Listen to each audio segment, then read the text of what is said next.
2. Hello, everyone. Welcome to CPAC Now, America Uncanceled. I'm here with Matt. Honey, it's Thursday. Can you believe it's Thursday? It's been the fastest week. These weeks are all going by very fast because it's all the bad news that's rolling out of the Biden administration and Pelosi's house. I'm trying to tell Matt just not to get grumpy, okay? We got to be hopeful here. No. Socialism makes you unhappy. No. It's a proven fact. Yeah, but you got to be a happy warrior. That's what you have to be, a happy CPAC warrior. You can't let these guys get you down, right? Yes, I agree, sweetheart. You're completely right. But actually, today at church, it was interesting because the priest talked about this bishop who was talking about the truth, and then he was exiled. And one of the things that the priest said, which was so interesting, he said that bishop, like so many other church leaders, they were part of the cancel culture. They were canceled, but yet they never gave up. They were faithful to their duty. And that's what we have to do every day, be faithful to our duty, which is that of ensuring that we save America, that we protect our values. And it's what we're doing every day here at American Conservative Union. Yeah, it's totally right, which is we do have to remember that there are more of us than there are of them. Most people don't understand the policies they're voting for when they vote for these new radicalized Democrats. And, you know, there was a lot of people, even our friends around the swamp, who were like, oh, they won't be that bad. And now they're seeing the policy, and it actually is that bad. And it gives us a great opportunity to kind of reset with people and say, look, the reason why conservatism is so important for America is because it just makes common sense. That's right. It's good for people in their lives. You know what's common sense? Open schools so kids can learn, and parents who have to go to work can go to work. These are common sense things that, you know, when you're looking at socialism, they become very clear for people. Well, Schlapp, you must have missed the George Stephanopoulos interview with Joe Biden, because he's not about the opening the schools. He's saying, let's wait till July 4th to get together and open up. But let me play a clip for you so you can watch this. So you've set out your goals for the country, 100 million vaccine doses by next week, $100 million out the door, every American eligible for the vaccine by adult American by May 1st, something close to normal on July 4th. But tell everyone, when is everything going to be normal for Americans? Well, first of all, I won't even be able to meet the July 4th deadline unless people listen, wear masks, wash their hands, and socially distance, because not everyone by July 4th will have been vaccinated. July 4th, Schlapp, not July 3rd, not Memorial Day weekend, not Easter, not Passover. And there was a hedge there, which is, well, if we wash our hands all day long, if we wear masks all day long, and if we socially distance all day long, we might be able to change things on July 4th, which could mean that the schools were open. I was at this will shock you, but I was at a restaurant yesterday here in Alexandria. With who? No, I'm just myself. And I was overhearing the bartender talk to, so I was actually in the bar. The bartender, It was St. Patrick's Day. The bartender talked to this nice couple whose kids were finally back to school 2 days a week, and they were talking about how happy their kids were to be back in school 2 days a week. And these were all people that I think probably were on the other side politically.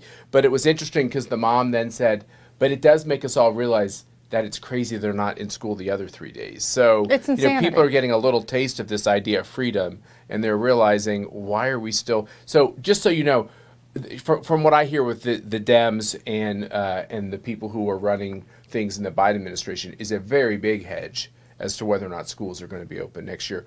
And I'll make one promise to you. They're going to do whatever the teachers' unions demand that they do. And that is just fact. For Democrats, it's about control. It is about control of your life. It is about control of your family's life. And let me tell you something. You got to speak up. You got to speak up and push back and say, we're not going to allow this anymore. And I think that that's the critical message. And you're seeing these states like Florida, like Texas, they are prospering. The children are in school. They're learning. It is so critical. So when you live in these sort of socialist communist states, that's when you really have to think, do you move, or do you continue to be a voice and out there ensuring that they stop this madness? Because let me tell you something. It really sounded like Joe Biden, compared to that speech he gave in the White House prior to this interview. Not only is he hedging, he's putting that fear back in the American people. It's that muddled message. Muddle is a word that keeps coming up to me with anything Biden administration related, whether it's the border crisis or not, or even this issue of the COVID and the pandemic, where he's like, well, maybe we'll get there, but maybe we won't get there. And that just doesn't work. We need a clear answer coming from Joe Biden, and that's not what we're getting, and we deserve that answer. So back to this question about moving with your feet, what we're going to see with the census and the redistricting of congressional races is you're going to see states like New York and Illinois and California, which are essentially either failed states or soon-to-be failed states. Really, for the first time, we're going to see them losing seats. That's a big deal. Yes. And those seats are going to be going to Texas and Tennessee and Florida. So you literally are moving with your feet. Well, let's go to the next clip. It was in regards to the border crisis, as we keep talking about this muddled Joe Biden message. Let's play the clip. Let's talk about the crisis at the border. Some heartbreaking scenes down there right now. And a lot of the migrants coming in saying they're coming in because you promised to make things better. It seems to be getting worse by the day. Was it a mistake not to anticipate this surge? Well, first of all, there was a surge the last 2 years, in 19 and 20, there was a surge as well. This one might be worse. No, well, it could be, but here's the deal. First of all, the idea that Joe Biden said come, because I heard the other day that they're coming because they know I'm a nice guy and I won't do what Trump did. This. Yeah. Well, here's the deal. They're not. The adults are being sent back, number one. Number two, what do you do with an unaccompanied child that comes to the border? You know, one of the things that is true about what's going on at the southern border is Joe Biden said over and over and over and over again that it was consistent with American values, that we take anybody who's fleeing any kind of problems in their home state. He said it in Democratic debate after Democratic debate, and you can go to my Twitter feed because I retweeted a great compilation of all the times Joe Biden said, come on into America, we're open for business, which is totally different from the way Donald Trump handled it. No, absolutely. And Donald Trump, former president, got criticized because every time the president was talking about the caravans are coming, there's chaos on the border, we need assistance. The media, the Democrats, they played it off. They didn't care about the crisis on the border. They didn't care about our Border Patrol agents. And it's why the President Trump's policies, his policies, were effective in curtailing the surge of migrants that were coming towards the border. Obviously, with Joe Biden, his message is very clear. It's ven a la frontera, come to the border. That is his message. So when he says in this interview, don't worry, we're just taking the kids. By the way, a lot of those kids are very old teenagers, right? So you're talking about someone 16, 17 Look, and it's sad. It's sad. There's no question. But when he says we're taking the kids and sending the adults home, do you know what that is, folks? It's called separating families. It's saying he's implying that he's keeping the kids and sending the parents home. Now, you know from your experience in the Trump administration that most of these people come looking like a family unit with no proof that they are a family unit, which is how you get into this whole idea of human trafficking and such, and kids being taken advantage of. Well, there's two groups, right? There's the family unit group, where in that case, it could be a family, but sometimes they don't have the documentation to show it. Sometimes they're not a family. It's an adult bringing a child in. Usually it's a human trafficker. Then the second group is the unaccompanied minors. These individuals are coming, these children are coming alone. These young adults are coming alone, and they're having to be housed in these different facilities. And I remember when I was at the White House, there was a lot of conversation of where do you put these unaccompanied minors? There was no space. They ran out of space quickly, and so they had to come up with certain options. And so this is where you're seeing the stress on our immigration system. And this is where the Democrats talk about the need for bipartisan immigration reform. The reform I actually would like to see is that if you're a 17-year-old coming from Honduras to our border, you don't immediately get to come into the country. You're not a child. You should go through a normalized process. But the way they passed the law under the Bush administration, that person is able to come into the country. But once again, just think about it. Barack Obama bought and built those cages, right? Why do you have those cages? You have those cages because there's a huge criminal element that's coming over the border as well. And you don't need people that aren't criminals being in a housing facility or a holding facility with people who are criminals. And you can't put kids with a bunch of adults who you really don't know anything about. They don't come with paperwork. You said they're kids. Sometimes you don't know if they're a kid. You know, you guys know this. An 18-year-old young man, is he 18? Is he 22? He's got no birth certificate, no records. This is the chaos that our officials have to deal with at the border, and it's tough. It is very tough. And I think, one of the things that President Biden suggested in this interview was that he was telling the migrants, stay home. We're going to put up an asylum system that you can go and apply and don't take the journey. But here is the reality of this. When you have, and I'm going to mention this word again, a muddled message, you're sending actually two different messages. One is stay in your country and then you can apply for asylum. But you're also saying come on in, because if you come on in, you're going to be released into the communities. That's right. So what do you think you're going to do? So you're going to take the journey and come on in because it's much easier. And then you're fine. You're in the country. So you don't have to wait in line. And that is why Joe Biden's policies are so weak and so ineffective. So this is what Chad Wolf told us in an earlier show, just a couple of shows ago. When that adult who has access to a cell phone comes into this country, just takes one call back to his community, back in this foreign country, to say, hey guys, I got in. And then more come. So when you have the President of the United States who said over and over and over again, come on in, we'll take you. And then you have these people who are being relocated into the interior of our country calling back saying, hey, I got in. Guess what you're going to get? A lot more. Hey, Matt, I want to cover one more thing. So in the George Stephanopoulos interview, Joe Biden talks about the tax hike, the Joe Biden tax hike. So we're going to play that clip real quick.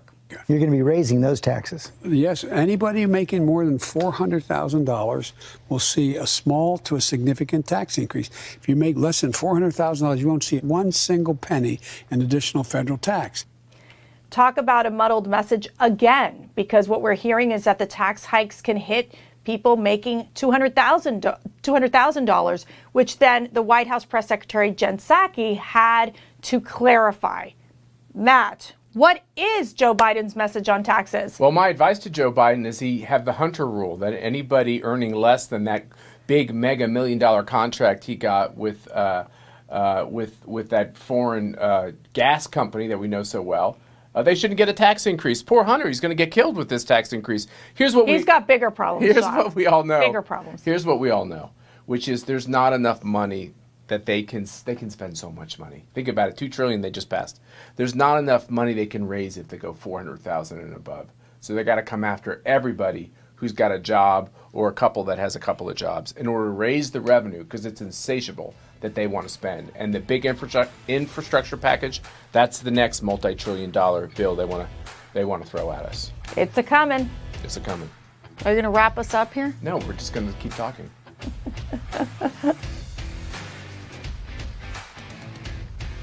Okay, Matt, so you had double parent duty this week, because I was with Sean Spicer on his Newsmax show, Spicer and Company, as a guest. Which was a great show to watch. Yeah, it was a really lot great. of fun. Actually, we had such a great time. But one of the big topics that we focused on was H.R. 1, the For the People legislation, the one that the Democrats in the House just passed. It's going over to the Senate. And we have a really good clip from Senator Ted Cruz addressing H.R. 1. Let's play that. If you look at the bill, H.R. 1, the very first bill that Nancy Pelosi's Democratic House took up, it's a bill that I call the Corrupt Politicians Act, because it's designed to keep Democrats in office for the next century. One element of the bill sets aside photo ID laws all across the country. It provides for universal mail-in ballots, and it sets the stage. It mandates that states have to accept the votes from many people, potentially millions of people, who are felons and who are illegal aliens. They want illegal aliens voting now, and this Corrupt Politicians Act is designed to have more criminals voting and more illegal aliens voting, because they believe they'll vote for Democrats. It's not for the people, it's for the Democrats. Yeah. That's what I call the bill. Yeah. Yep.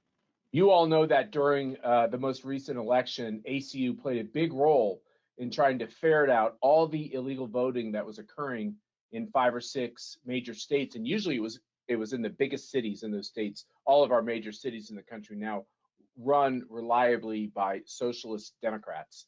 And one of the things coming out of that election, you always try to grow from painful experiences, and that election was painful, is the American Conservative Union has established a center to protect elections. And we're very honored to be joined by our new Executive Vice President, Dan SCHNEIDER, who just got a promotion, and Denise Cohen, who's running the center.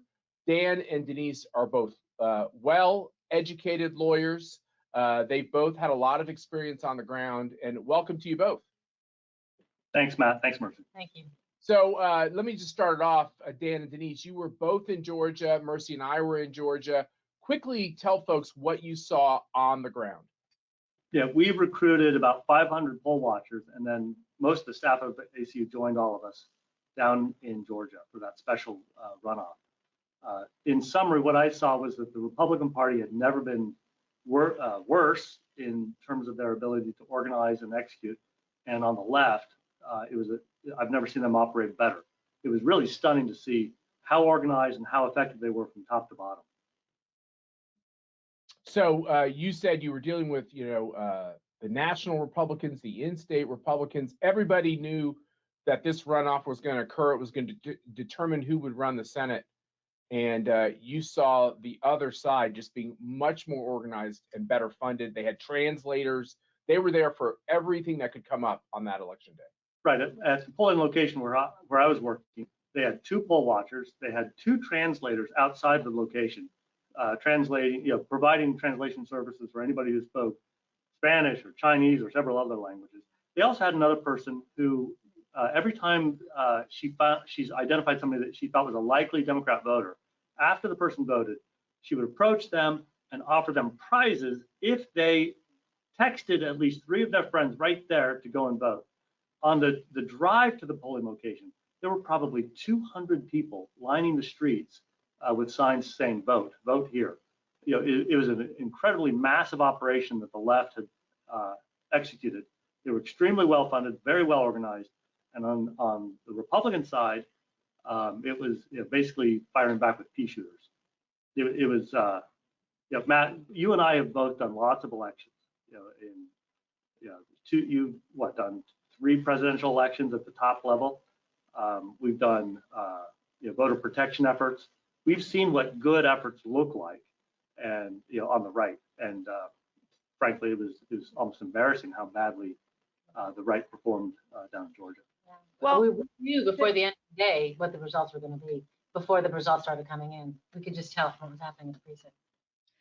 So Denise, let me ask you, because obviously Dan's referring to the chaos, the disorganization, not enough investment in the state of Georgia from the Republican side.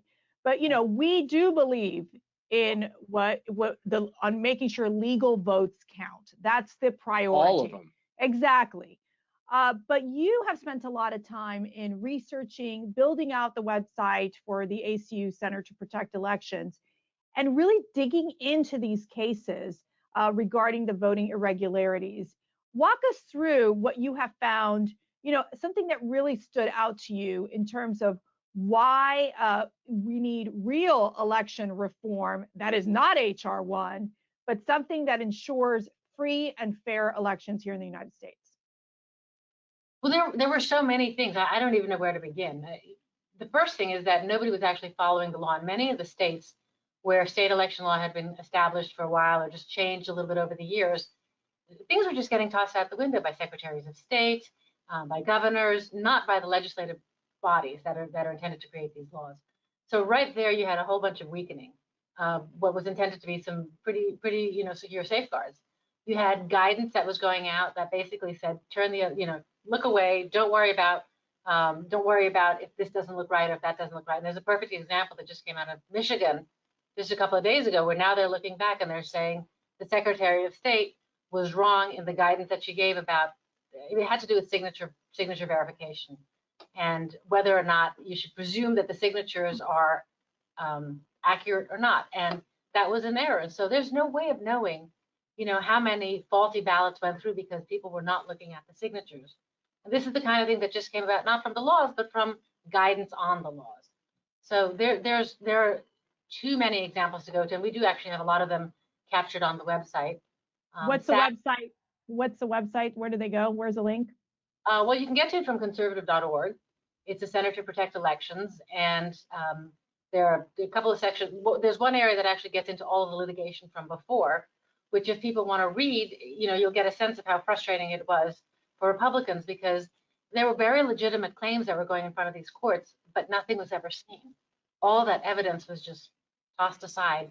And so we really don't know what happened in 2020. Yeah, that's, Denise, a critical point, which is when the left and Mark Elias and Stacey Abrams say you lost something like 60 times in court, the judges looked at your evidence and they found it wanting. It's actually inaccurate, because everything that they talk about is when you look at it, it's inaccurate. Judges ruled so quickly because they viewed this presidential campaign as too red hot political for them to actually delve in and do their job. So when people get that 60 times you lost in court, just remember, they never actually looked at the evidence. I wanted to ask Dan you a question. So there's a Rasmussen poll that came out. It said that 75% of Americans support voter ID law. This includes 60% of Democrats, which I thought was so interesting. We know that H.R. 1 would prohibit having to present any form of ID. And we also know that the Democrats are looking to try to figure out a way to get rid of the filibuster so that they can push legislation like H.R. 1 through the Senate. What would this mean in terms of not only H.R. 1, but other pieces of legislation of the Democrats' progressive agenda? Mercy, bottom line is that Americans understand that our elections need to be free and fair. And this is not a complicated thing to understand. Right. And how you do it is pretty simple. Americans, both Democrats and Republicans, independents, conservatives, libertarians, all Americans agree that elections should be fair. People who are eligible to vote should be able to vote. We need to help people get to the polls. Anybody who is eligible to vote, we want them to vote. That's what this whole Democratic experiment is about. Nancy Pelosi and the Democrats, even though they've got this fancy misnomer of a title, they are trying to do the opposite. They are trying to make sure that there are not safeguards in place that protect everybody's right to vote who is eligible to vote. They are trying to take all those safeguards down so that fraud can actually take place in a much easier fashion, where one person can, sneakily vote 3, 4, 5 times, where people who might not literally be competent to vote, people who are, hospitalized and whose thinking powers might not be the greatest. Well, that's what the whole ballot harvesting is. Denise has explained ballot harvesting better than I can explain it, but it's manufacturing votes. Yeah, and under H.R. 1, you can, paid political operatives can go into vulnerable populations. That's what Dan is talking about. Nursing homes, hospitals, places where people are just, maybe not 100%. And they can assist in the filling out of a ballot. Which is outrageous. They can do as many as they like. There's no limit. Right, and we saw that, we had whistleblowers that saw that activity happening in Clark County in Nevada. It's funny how Democrats don't like whistleblowers when they're talking about illegal activity in elections, but they loved them out every moment of the 4 years of the Trump administration. I'm so appreciative for what you're doing with this center, Denise. Everybody who supports the American Conservative Union and supports America and free elections should be heartened to know that we're spending a lot of resources and time getting it right in this area. And Dan, to close out our conversation, quickly tell folks how ACU's already made a big, and CPAC specifically, already made a big counter to H.R. 1. Right. Well, for the center, basically the first 3 priorities are to rebuild the safeguards at the state level, to defeat H.R. 1, and also get to all the evidence. That Matt mentioned the judges. The judges refuse to look at the evidence. We're working to collect all that evidence. But specifically at CPAC, Matt, on your panel, you made sure that people understood how they could use our campaign tool to contact their member of Congress. I did the same on a panel that I ran. Denise did the same thing on a panel she ran. We energized millions of people all over the country who are watching CPAC to use our campaign tool to contact their member of Congress. And we're working with both the House and the Senate leadership. And it worked, right?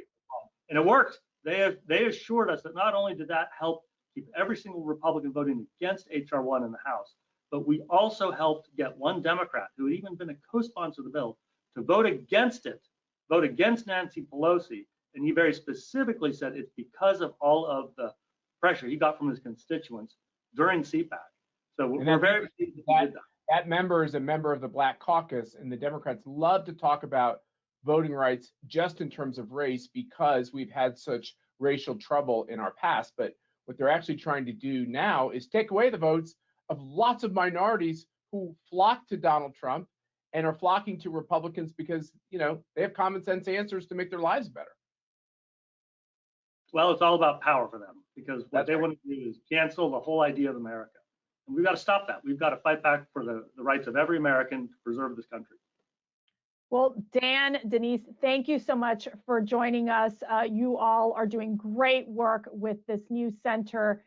You know, it's critical. It's critical at this moment in time, especially to stop HR 1. It's not for the people. It's for the Democrat politicians who want to completely destroy our electoral process, our election system. And we're going to keep working every single day to stop that. So thank you so much. Thank you. Thank you. Well, what a great conversation that was with Dan Schneider, our executive vice president, and Denise Cohen, who's running this center about elections. It's critical that we not just complain about what happened in the last election, but we solve these problems. And of course, you gotta tell the stories of the last election, and then we got to make sure we stop HR 1. If you want to help support the efforts of our new election center, just go to our website, conservative.org. We need your financial support. We need your evidence. And of course, we need your grassroots power because it's already made a big difference, as Dan said, with one of these Democrats who changed his mind and then ended up not supporting HR 1. And we will keep working for you every single day. But Matt, I want to congratulate Dan Bongino, who they just announced that he will be launching his radio show, the Dan Bongino Show. It's going to be in Russia's time slot, which is, I know, really something that's, it's bittersweet because sacred time. Yes, and we had the great honor of having Catherine Limbaugh with us at CPAC when Rush Limbaugh received the award for becoming part of the Conservative Hall of Fame. Only the second person. Exactly, Yeah. exactly. A good So honor. we want to congratulate Dan Bongino, wish him well. I know he will be very successful in communicating the strong message that we need right now, the conservative message, and fighting it against the left, I have to say. But I wanted to make sure that you all could see a little bit of Dan Bongino. He was with us at CPAC, and so let's run that clip. Ladies and gentlemen, all the rest is BS. What matters more than anything is the fight right now, and there is no more time to sit down on our knees and cry and do this victim stuff because we lost. That stuff is over. All of everything else is bullshit. I'm sorry. Right now, the fight is all that matters. You have to understand that. I love everyone in this room. I know you're all here for the right reasons because you believe in liberty and freedom and patriotism and the greatest country in the history of humankind right now in the greatest state in the country, by the way, Florida. I get that. You get that. But it's not enough. There are a lot of folks out there who are really beat up. I get it. I get it. Election night and the days later were devastating. Anyone telling you otherwise is full of it. It was devastating. But there's no more time for that now. None. It is up to you as evangelists for the cause to go out there and get everyone off their knees. Get everyone out of bed. Dust off. Get off the mat. There you go. Get the dust off, stand up, and get back in the fight now. There's no more time. The left, right after the election, it's a fact. You may not like them, and I certainly don't like their ideas, but right after the darn election, what were they doing? They were out there in their pink hats in 2016, marching the next day. They were, you saw it. I get it. A lot of us are beat up and are down. We lost a great advocate for the cause in this election, President Trump. But he's not done. You're not done. And listen to me. There is no done. There's no done. Forget done. Take done, throw done out. There's no done. Get immediately back up and get back in this fight tomorrow. Everyone. There's no time for this BS. None. You know, I think about this great quote from Aeneas all the time. You know, a victor is not victorious. Remember this. Tattoo this on your brain. A victor is not victorious until the vanquished considers himself so. Are you vanquished? You're damn right you're not vanquished. Everybody has to get up. You're not vanquished until you consider yourself defeated. I don't care if we lose every single seat in the House and Senate, if we are 0-535, if we don't have a single person on the Supreme Court and lose every election nationally, if one of you in this room does not consider themselves vanquished, you are not. You're not. You're not. It's the time for feeling sorry for ourselves is done, and I'll tell you why. We are right. We are on the right side of this. Believe it. Be proud of it. Stand up and fight for it like your expiration date is around the corner. Thanks for joining us on CPAC Now. If you want to follow me on social media. Why just you? That's so not fair. The only handle I know is Twitter, which is @mschlapp. I don't know my other handle, so the next show I'm going to come at you with my Parler handle and my Facebook handle and my Clout Hub handle and all these things. What's your handle? We'll get you all figured out, Yeah, Schlapp. come on. Don't worry. I'm at Mercedes Schlapp on Instagram, on Twitter, and on Clout Hub. So please join us, follow us, and make sure you follow @CPAC. That's really important too, so you stay very connected to what we're doing here at American Conservative Union. We'll see you next week, Tuesday, Wednesday, Thursday. CPAC. Have a great weekend.